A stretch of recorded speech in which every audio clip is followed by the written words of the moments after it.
ఆర్థిక సంవత్సరం ముగుస్తున్నందున ఆస్తి పన్నులు, నల్లా బిల్లులు మరియు ట్రేడ్ లైసెన్స్ ఫీజులు చెల్లించి జగిత్యాల పట్టణాభివృద్ధికి తోడ్పడగలరని మనవి.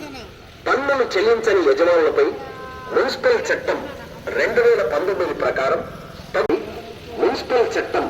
2019 ప్రకారం తగు చర్యలు తీసుకునబడునని తెలియజేయడమైనది. ఇట్లు కమిషనర్, పురపాలక సంఘం, జగిత్యాల. ప్రకటన.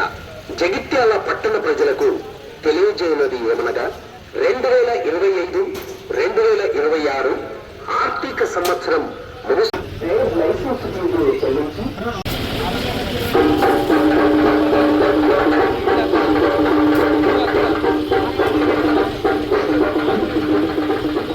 ముఖ్య ప్రకటన.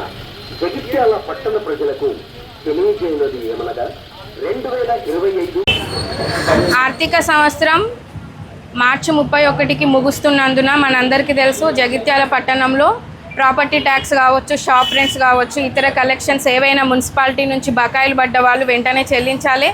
31st లోపు చెల్లించకపోతే బకాయిలు పేరుకుపోవడం వల్ల మన మున్సిపాలిటీ యొక్క అభివృద్ధికి ఆటంకంతో పాటు మనకు చాలా మనం రెగ్యులర్గా చేసేటటువంటి మెయింటెనెన్స్ అంటే స్ట్రీట్ లైట్ మెయింటెనెన్స్ కావచ్చు అండ్ వాటర్ సప్లై కావచ్చు, ఏది ప్రజలకు ఎట్లాంటి మౌలిక సదుపాయాలు మనం కల్పించాలన్న ఒక బేసిక్ ఫండ్ అనేది మనకు అవసరం ఉంటుంది.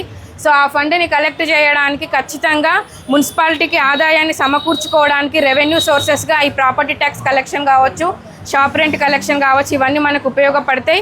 ఇదివరకే వీళ్ళకి నార్మల్ నోటీస్ ఇష్యూ చేయడం జరిగింది, రెడ్ నోటీసెస్ ఇష్యూ చేయడం జరిగింది.